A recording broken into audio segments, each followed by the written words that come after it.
Alright, this is a short video on the Atlantic Meridional Overturn current and how a slowdown of this could impact most of the world pretty catastrophically.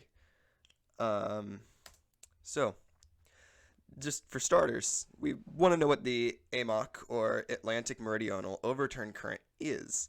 That is a collection of currents in the Atlantic Ocean that are part of the thermohalian circulation. It circulates ocean water in a near continuous loop from the Arctic Circle down to the equator and back. This helps with heat transfer in the ocean and is partially driven by both water density and convection of hot and cold water between the equator and the poles. These currents generally cling to the coastlines of the continental plates in the area and play a pretty big role in the weather patterns that affect both North America and Europe, as well as the overall climate of North America and Western and Northern Europe. It's partially temperature dependent because it functions like a massive convection cell. The water at the equator gets more energy from the sun than the water at the poles, and so it heats up more. And that hot water wants to rise. And as it rises, it pulls cold water from beneath it, which forces it to move. And then at the poles, it cools down again. And when water cools, it becomes more dense and it wants to sink. And so when it sinks, it forces water out of the way and then gets pulled back along that current. It's also affected by the salinity of the water because that can change the density of the water, which is why things like the ice caps melting is really bad for the AMOC because that injects more fresh water into the oceans, which lowers the overall salinity of the water and changes that density balance. And so the melting ice caps and also changing climate conditions, the melting glaciers on continental plates have been injecting more fresh water into the system, and that's been disrupting the delicate balance that stabilized the climate of North America and Western Europe in the recent past. And we have to keep in mind, this thing circulates hot water from the equator to the Arctic and cold water from the Arctic to the equator. So it is a massive heat pump. It's one of the largest heat pumps on the planet. And this heat circulation changes the climate of the areas around it.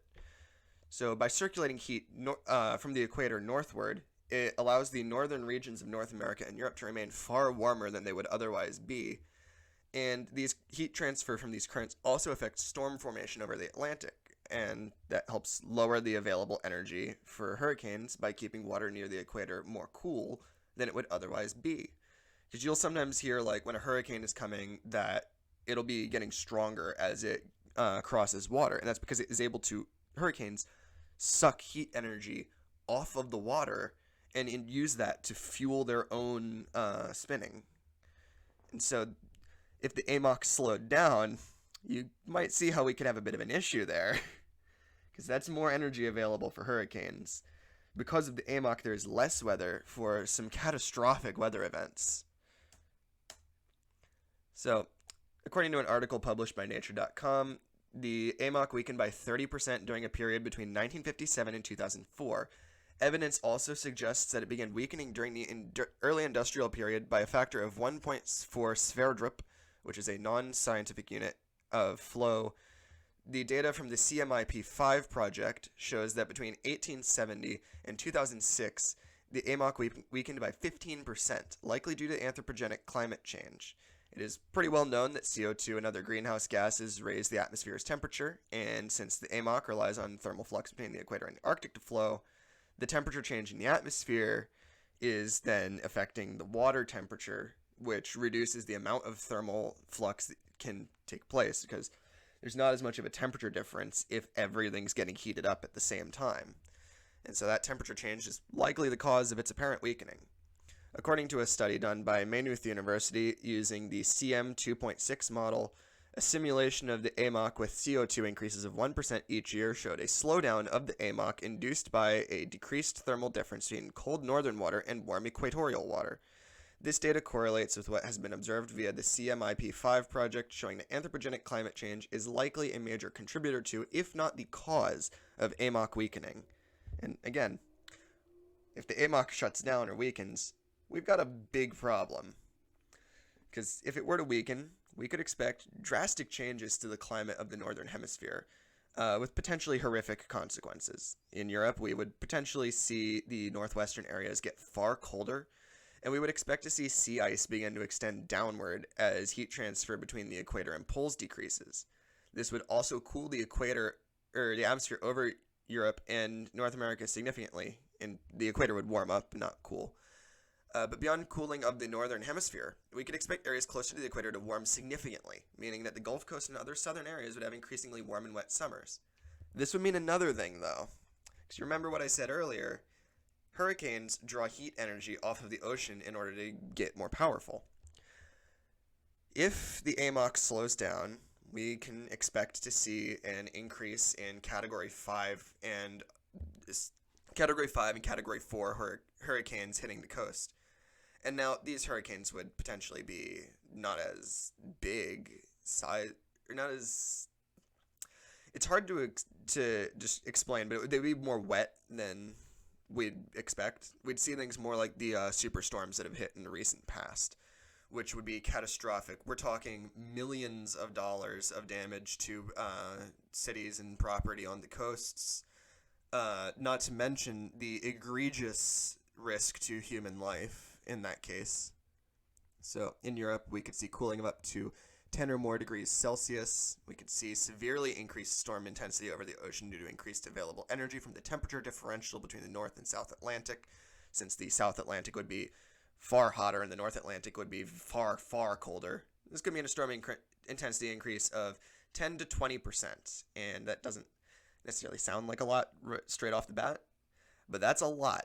It's like if I had $10 and I added 10% to that, sure, that's only $11 or $12, but like if I have a storm with an intensity equivalent to something like a nuclear bomb going off, and I add 10% of that energy back into it, that's a lot of energy.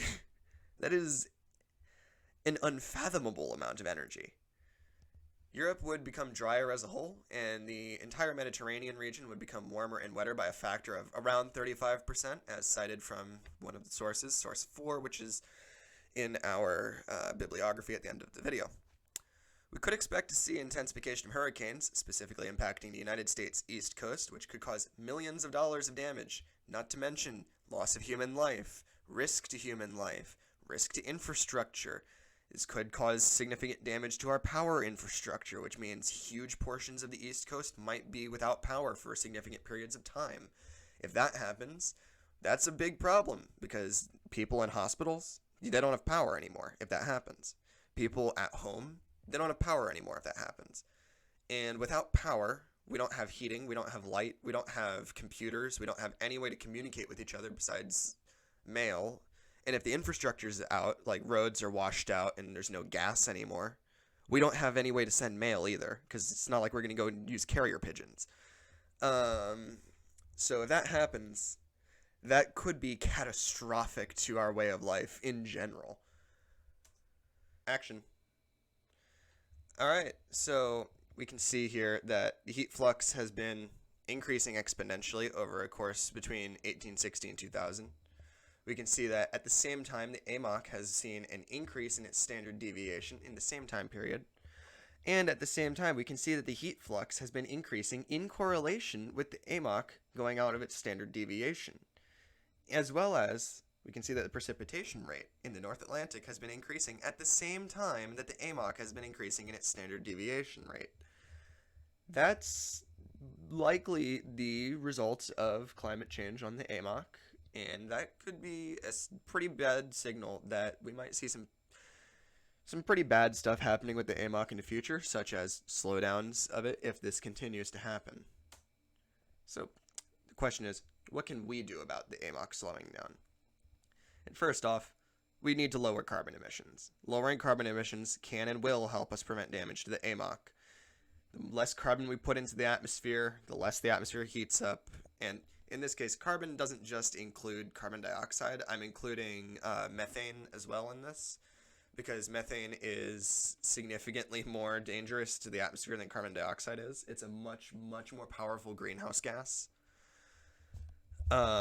But the more we lower carbon emissions, the more we can prevent the atmosphere from heating up, the more we can prevent the oceans from having less of the temperature shift that would create the AMOC slowdown conditions. We could use carbon sequestration to help us cool the atmosphere and prevent loss of heat, the heat differential that the AMOC runs on. And by doing that, we would take carbon dioxide out of the atmosphere. And there's methods you can use where you can turn carbon dioxide from the atmosphere into limestone that you can then shove underground, and, well, then it's out of the way. Because eventually, you shove enough stuff underground, it eventually gets sucked under the continental plates because of subduction or various other geological stresses. And then once that happens, it just gets recycled back into the system and becomes rock. So, everything gets recycled eventually like that, and we can do that. We can force carbon dioxide to be recycled in that way, which would help us in the long run. But the bottom line here is that we have to stop climate change. Our CO2 emissions and methane emissions are what are causing this trend of the AMOC slowing down. We have a pretty good idea of how to stop it, and we can actually do something about it. But we just have to take the steps. We have the chance to stop a major environmental disaster that we can see forming in front of us. And all we really have to do is take the initiative to actually do something about it. So you can see our sources are here, and sources will be provided in the description, as always. And there we go. And so, yeah, and if you enjoyed this, just like, subscribe, just help the algorithm find out about this video so that more people can learn about the AMOC and the slowdown of the AMOC. And the more people that know about it, the more likely we are to actually be able to do something about it. Because there is power in knowledge. And the more people have the knowledge about what's happening, the more people will actually want to do something about it, which means that stuff will actually get done. Yeah.